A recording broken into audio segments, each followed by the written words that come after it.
Lesson 24, Trial and Crucifixion. Truly this was the Son of God. Matthew 26 verses 57 to 75, Matthew 27 verses 1 to 61, and John 18 verses 28 to 40, and John 19. Objective: to show how Jesus triumphed over sin and so brought salvation for all men and women. Background: Jesus was betrayed by his own disciple, Judas Iscariot, taken captive and led away. Throughout the night he was questioned, mocked and scourged, first by the Jews, then by the Gentiles. Before Annas. The soldiers who had arrested Jesus in the garden now brought him back to Jerusalem. We can imagine them hurrying their quiet prisoner through the dark streets. They were obeying the orders of the priests and the rulers who wanted to carry out their dreadful business before the rest of the city knew what was happening, and before the Passover preparations got underway. It was their hour, the power of darkness. Luke 22 verse 53. Jesus was first brought to the high priest's palace and questioned by Annas, the father-in-law to Caiaphas. Annas had been high priest and was still a very rich and important man, being acknowledged as the leader of the Sanhedrin, the 70 rulers of Israel. No doubt Annas was keen to meet this man of whom he had heard so much. He examined Jesus about his disciples and his teaching. Jesus replied that he had spoken openly in the temple and that he should consult those who heard him. Jesus was appealing to the law, which required that witnesses should testify, but for this answer he was smitten by an officer. That was the first of many blows that he would feel that day. That noble figure was now the victim of cruel and savage treatment at the hands of ruthless men. Before Caiaphas. Matthew 26 verses 57 to 68. Without a charge laid, Annas sent Jesus back through the courtyard to another part of the luxurious palace, where Caiaphas had quickly assembled many of the chief priests, scribes and elders, and the Sanhedrin, which is the council, so that the trial could be quickly completed. This was unlawful because a charge had to be laid by at least 2 witnesses, between sunrise and sunset. See Deuteronomy 17 verses 6 to 7, and Deuteronomy 19 verse 15. Many false witnesses were sought, but the Jews had to find a case against Jesus serious enough to warrant the death sentence in the eyes of the Romans. However, no 2 witnesses agreed, including the 2 who accused him of rebellion by misquoting his earlier words. This fellow said, "I am able to destroy the temple of God and to build it in 3 days." See John 2 verse 19. To all this Jesus answered nothing, causing frustration to these evil men. What could be done? The night was almost gone and no charge had been made. By law Jesus should have been released, but these men were desperate. "I adjure thee by the living God," said Caiaphas, "that they tell us whether thou be the Christ, the Son of God." In the face of this oath, Jesus could no longer be silent. He replied, "Thou hast said. Nevertheless I say unto you, hereafter ye shall see the Son of Man sitting on the right hand of power, coming in the clouds of heaven." Jesus had used the words of Psalms 110 verse 1 and Daniel 7 verse 13. These verses were a powerful prophecy of his ultimate victory and a warning of his judgment of these wicked men. Though they would kill him, he knew the glory which was beyond the suffering. Caiaphas, with all those who reject Christ, will be there in that day. For he cometh with clouds, and every eye shall see him, and they also which pierced him. Revelation 1 verse 7. For the moment Caiaphas thought he had the victory, and pretending to be horrified, he tore his clothes. To him it was blasphemy to claim to be the Son of God. See John 10 verse 36. And he appealed to the assembly who declared Jesus to be guilty of death. They had to wait for the morning to make the decision legal at a formal assembly of the council. Though the rest of that sleepless night the soldiers spat at Jesus, hit him with their hands, and even blindfolded him, and then called on him to use his power to prophesy who was hitting him. We can scarcely imagine the suffering the Son of God endured.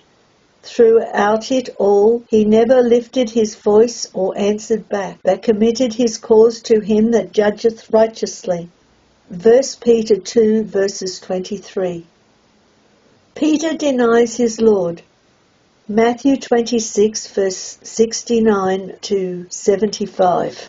Peter had impetuously promised his master, Lord, I am ready to go with thee, both to prison and to death. And Jesus had answered, The cock shall not crow till thou hast denied me thrice. As Jesus was being questioned, Peter had followed into the palace courtyard and warmed himself by a fire with the soldiers and servants. Many looked at him suspiciously. To all their questions Peter answered, I know not the man.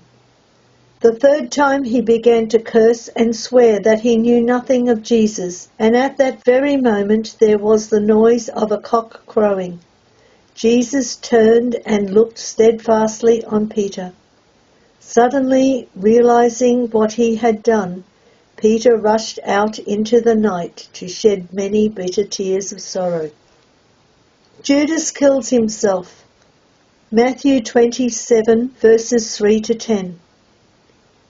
Judas also saw the dreadful deeds done to Jesus, and in a fit of shame and guilt, he rushed back to the temple to give the blood money back to the priests.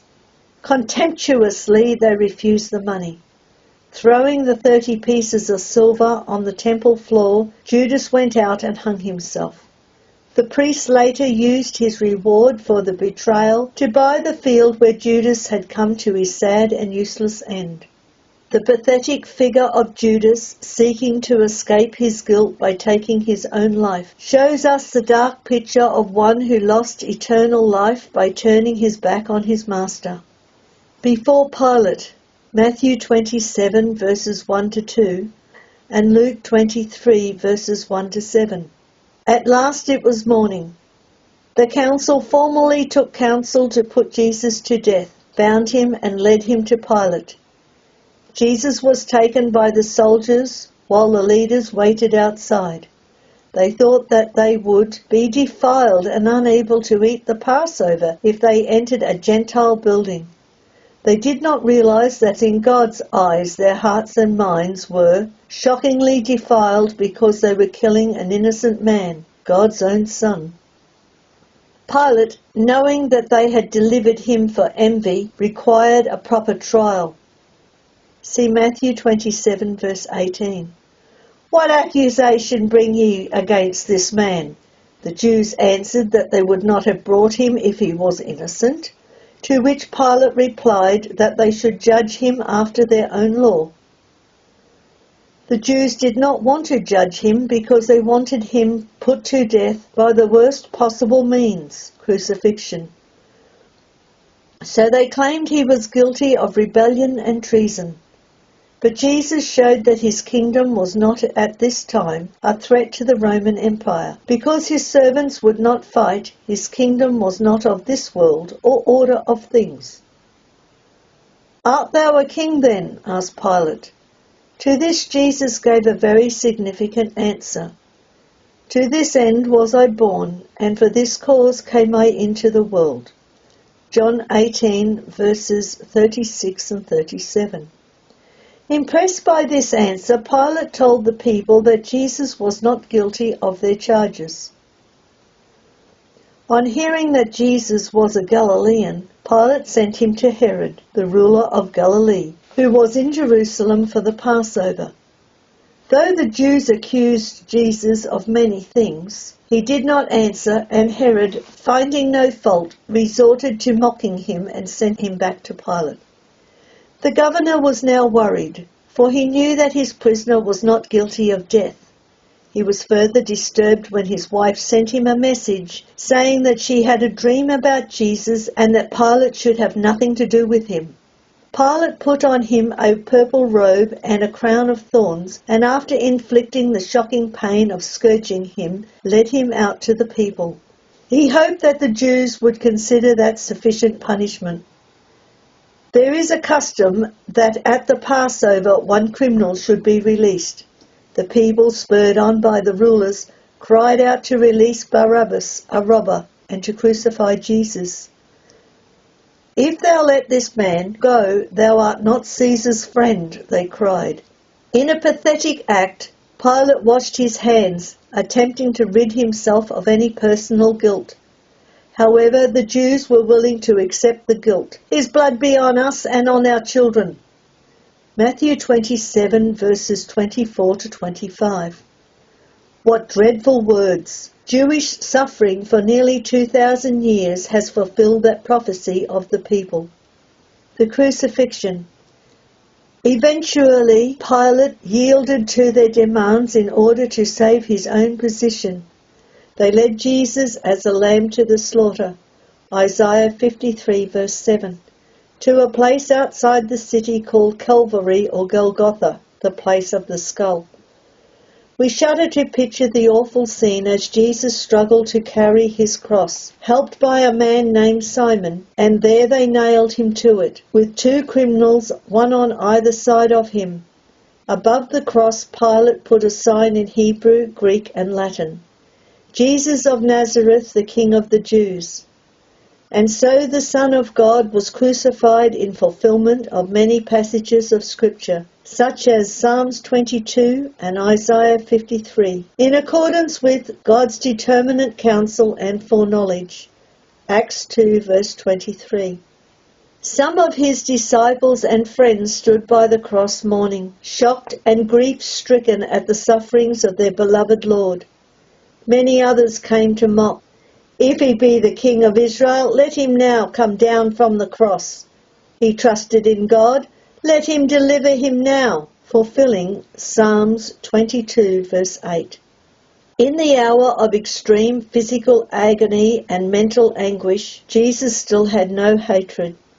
"Father, forgive them, for they know not what they do." When he was reviled, he reviled not again. When he suffered, he threatened not, but committed himself to him that judges righteously. See 1 Peter 2 verses 21 to 25. What an example for us. From the 6th to the 9th hour, mid-afternoon, an ominous darkness covered the land, and about the 9th hour Jesus cried out, my God, why hast thou forsaken me?" Fulfilling Psalms 22 verse 1. He was alone, bowed beneath the burden of bearing the sins of the world.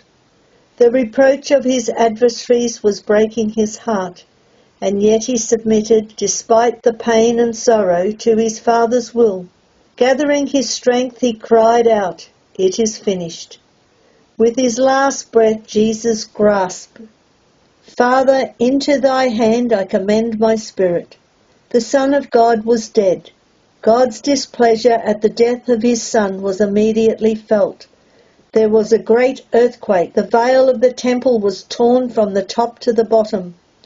A Roman centurion was moved to say, truly this was the Son of God.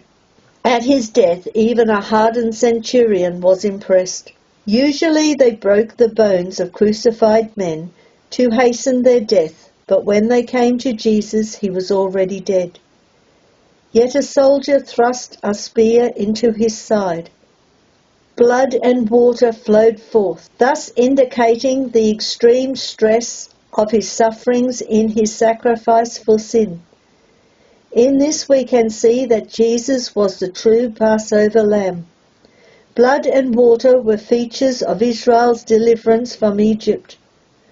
No bones of the lamb were to be broken. When Israel had their first Passover, the blood of the lamb saved the families and their firstborn. They were then baptized by water into the Red Sea.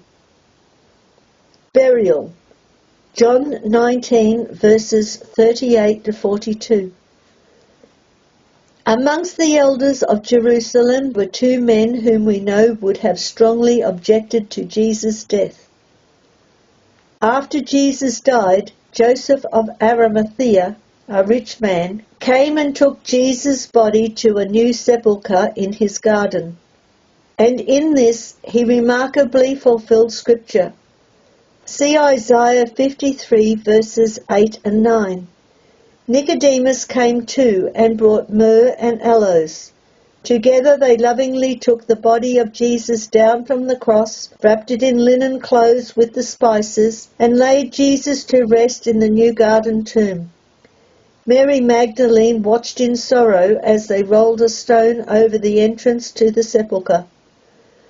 Though Joseph and Nicodemus hesitated to show their loyalty to Jesus in his life, they disregarded the criticism of the authorities in openly identifying themselves with him in his death.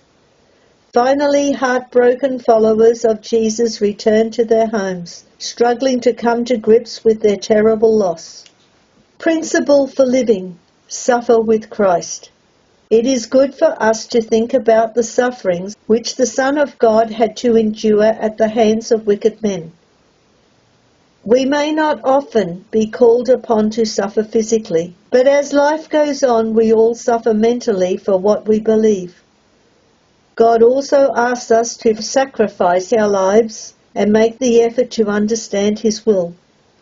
Suffering in the sense of sacrificing is an important part of character development. When Jesus endured such awful suffering, is it not too much for us to try to live like him in our daily lives?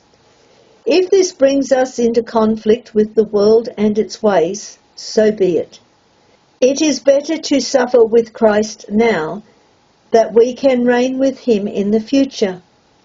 2 Timothy 2 verses 11 to 12. Sometimes we suffer because we have been foolish, and we know that our punishment is just. But when we have done nothing wrong and suffer for it, then we must remember the example of Jesus and patiently endure. 1 Peter 2 verses 19 to 21. Life will not be pleasant all the time. For whom the Lord loveth he chasteneth. Hebrews 12 verse 6.